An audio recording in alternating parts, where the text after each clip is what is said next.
जे काही शेतकऱ्यांच्या जमिनीचं नुकसान झालेलं आहे ही नुकसान भरपाई शेतकऱ्यांना मिळाली पाहिजे आणि या ठिकाणाहून ज्या जमिनीमध्ये पुराचं पाणी पावसाचं घुसलं आणि जमिनी सगळ्या खरडून गेल्या, माती वाहून गेली, शेतकऱ्यांचं प्रचंड असं नुकसान त्या ठिकाणी झालेलं आहे। याची नैतिक जबाबदारी स्वीकारून पाटबंधारे विभाग असेल, महसूल विभाग असेल किंवा संबंधित सगळ्या प्रशासनानं याची दखल घेऊन तातडीनं पंचनामे होऊन या शेतकऱ्यांना योग्य अशी नुकसान भरपाई त्या ठिकाणी मिळाली पाहिजे आणि याच्यासाठी हे जलसमाधी आंदोलन या ठिकाणी शेतकऱ्यांनी पुकारलेलं आहे आणि प्रशासनानं, लोकप्रतिनिधी असतील, या सगळ्यांनी याची गांभीर्यानं दखल घेऊन या ठिकाणी तातडीनं याच्याबाबत निर्णय घेतला पाहिजे। यासाठीच हे आंदोलन आहे आणि जर प्रशासनाला आणि लोकप्रतिनिधींना, शासनाला जाग नाही आली आणि जर शेतकऱ्यांना या ठिकाणी न्याय नाही मिळाला तर याच्यापेक्षाही तीव्र स्वरूपाचं आंदोलन स्वाभिमानी शेतकरी संघटना आणि आमच्या सगळ्या बरोबर असलेल्या ज्या संघटना आहे, ग्राहक संघटना असेल किंवा बाकीचे सगळे आमचे शेतकरी असतील, इतरही संघटनाचे पदाधिकारी असतील, आम्ही सगळे मिळून या ठिकाणी तीव्र स्वरूपाचं आंदोलन या ठिकाणी करू।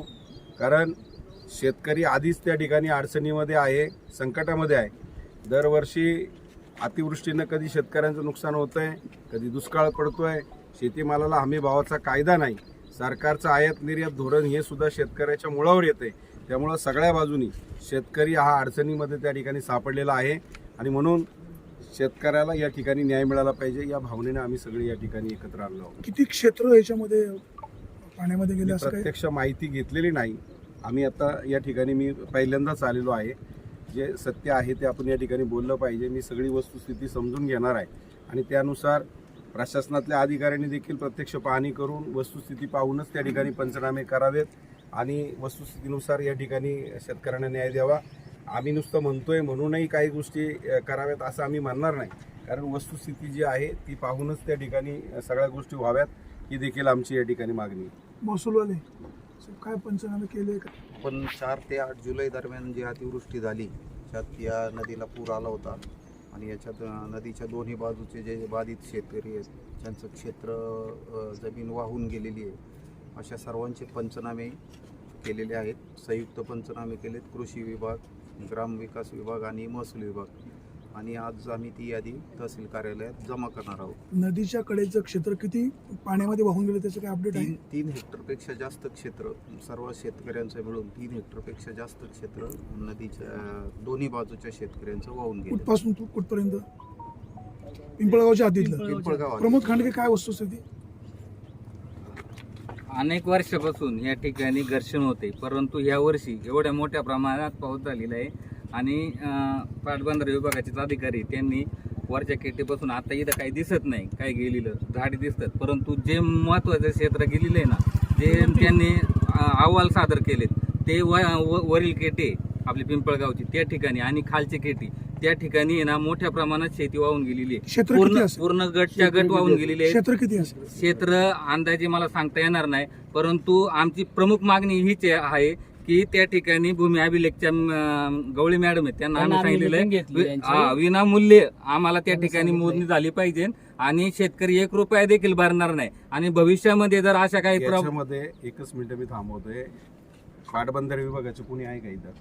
आहे ना, तर त्यांना आणि पाटबंधारे विभागाला मी आवर्जून सांगतो, मला सांगा त्यांची पूर नियंत्रण रेषा कुठे आहे? त्यांना सांगता नाही आलं मला काल। मग जर तुमच्या पूर नियंत्रण रेषेच्या आतमध्ये जर पाणी जात असेल आणि जर शेतकऱ्यांचं नुकसान होत असेल तर ही जबाबदारी कोणाची आहे? महत्वाचा मुद्दा तोच आहे। पाटबंधारे विभाग असेल, महसूल असेल किंवा ह्या सगळ्या विभागाच्या लोकांनी मिळून, भूमी अभिलेखनी सुद्धा आता प्रमोदनी मागणी केली त्या पद्धतीनं, हे जर शेतकऱ्यांचं नुकसान झालंय, ही नैसर्गिक आपत्ती आहे आणि म्हणून शेतकऱ्यांनीच मोजणी करून घ्यायची। भूमी अभिलेखनी विनामोबदला या ठिकाणी मोजणी करून दिली पाहिजे।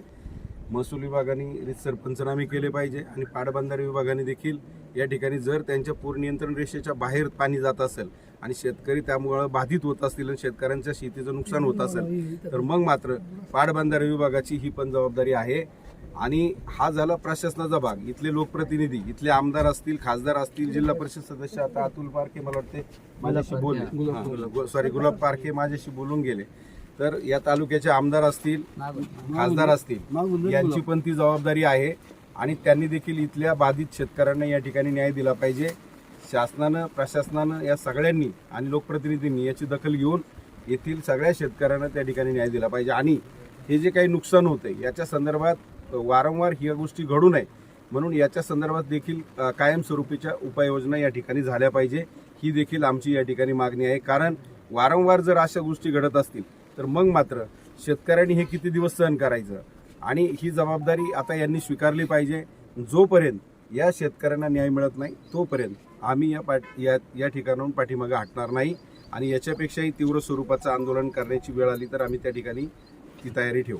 शेतकरी एकजुटीचा विजय असो.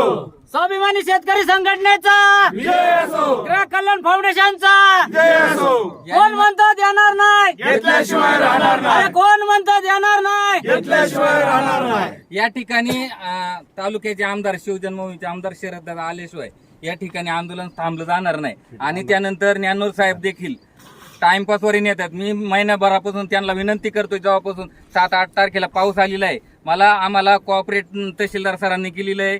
परत सापंगे साहेबांनी, पोलीस स्टेशनचे अधिकारी आहेत, त्यांनी आम्हाला कोऑपरेट केलेलं आहे. परंतु पाटबंधारे विभागाचे अधिकारी कोऑपरेट करत नाही आणि ते टाइमपासवर नेतात. त्यांनी 1000 वरून 18,000 क्युसेसने पाणी सोडलं. आतापर्यंत आमची जाणकार मंडळी या ठिकाणी आहेत. माझ्या हयातीत देखील आणि आमच्या 2 पिढ्यात देखील पाणी या मंदिराला लागलं नव्हतं. सेकंद, पाणी ज्या वेळेला तुम्हाला सोडायचंय त्यावेळेला याची कल्पना आधी शेतकऱ्यांना दिली पाहिजे का नाही, नदीकाठच्या लोकांना दिली पाहिजे का नाही. याची कल्पना न देता अचानक जर तुम्ही पाणी सोडत असाल आणि ह्या नुकसानी होत असतील तर म्हणजे हा किती बेजबाबदारपणा आहे. म्हणजे या गोष्टीला सुद्धा कुठंतरी या लोकांना जबाबदार धरून यांच्यावर पण कारवाई झाली पाहिजे. ही देखील आमची या ठिकाणी मागणी. म्हणजे पाटबंधारे विभाग सुद्धा बेजबाबदारपणे या सगळ्या गोष्टी जर करत असेल या ठिकाणी हे तर नुकसान होईलच, पण याच्यामध्ये जीवितहानी होऊ शकते, जनावरं सुद्धा जाऊ शकतात शेतकऱ्यांची. त्याच्यामुळं पाटबंधारे विभागाने याची पूर्वसूचना देणं हे गरजेचं आहे आणि हे सुद्धा दिलेलं दिसत नाही. हे देखील बाब माझ्या कानावरती त्या ठिकाणी आलेले आहे. हे सुद्धा चुकीचं आहे. बेजबाबदारपणे ह्या सगळ्या गोष्टी या ठिकाणी सुरू आहेत. त्याच्यामुळं कुठंतरी या गोष्टीला लगाम बसला पाहिजे, यांना छाप बसला पाहिजे आणि शेतकऱ्यावरती जो काही अन्याय या ठिकाणी चालू आहे हा थांबला पाहिजे. या भावनेनं आम्ही या ठिकाणी एकत्र आलो. तुम्ही 3 जण अर्धनग्न झालेला आहात, पुढची भूमिका काय असणार आहे? नाही, आम्ही जलसमाधी घेऊ म्हणजे आम्ही उड्या टाकू नदीमध्ये. आमचा जीवच त्यांना घ्यायचा असेल तर घेऊ द्या. आम्ही त्यासाठी तयार आहोत. आमचा जीव घेत असेल तर आम्ही तयार आहे, काय अडचण नाही. आता कोण येणार आहे, कोणाची वाट पाहता, कोण येते का? आता प्रमोद कुठे गेला? सगळ्यांना या ठिकाणी कळवलेलं आहे. लोकप्रतिनिधी, आमदार असतील, खासदार असतील, पाटबंधारे विभागाचे किंवा प्रशासनाच्या सगळ्या अधिकाऱ्यांना या ठिकाणी पत्रव्यवहार झालेला आहे. ज्यांना पत्रव्यवहार झालाय त्यांचीच नैतिक जबाबदारी आहे. आपण या ठिकाणी आलं पाहिजे आणि या ठिकाणी येऊन त्यांची भूमिका त्यांनी स्पष्ट केली पाहिजे. आम्ही याच्यासाठीच जमलोय. जर तुम्ही तिथं बसून ऑफिसमध्ये बसून फुकटचा पगार घ्यायला सोकावले असाल तर मग मात्र तुम्हालाही सरळ कसं करायचं आम्हाला चांगलं कळतंय. वेळ प्रसंगी मग कायदा हातात घ्यावा लागला तरी आमची तयारी आहे. मग आणि तालुक्याचे लोकप्रतिनिधी, आमदार शरददादा सोनवणे किंवा खासदार असतील, जिल्हा परिषद सदस्य या विभागाचे येऊन गेलेत, त्यांची पण जबाबदारी आहे. त्यांनी पण इथं आलं पाहिजे. लोकांची मतं चालतात, तुम्हाला राजकारण करायला चालतं, पण ह्या जबाबदाऱ्या कोणी घ्यायच्या? आमची संघटना म्हणजे आम्ही सामाजिक काम करणारी माणसं आहोत. राजकारण आमचा काही तुमच्यासारखा धंदा नाही. त्यामुळे तुम्ही या ठिकाणी आलं पाहिजे. लोकांची मतं घेतायत, तुमची जबाबदारी आहे. संबंधित विभागाचे प्रशासकीय अधिकारी, लोकप्रतिनिधी यांनी सगळ्यांनी या ठिकाणी आलं पाहिजे, ही आमची मागणी आहे. आणि पाणी सोडलं कोणी, पाटबंधारे खात्याच्या लोकांनी पाणी सोडले, त्यामुळे शेतकरी हा 1 रुपया खर्च करणार नाही. तर सगळ्या इरिगेशन खातेवाल्यांनीच खर्च केला पाहिजे. मोजणी मापणी त्यांचीच जबाबदारी आहे. त्यांनी शेतकऱ्यांना विचारलं सुद्धा नाही पाणी सोडताना.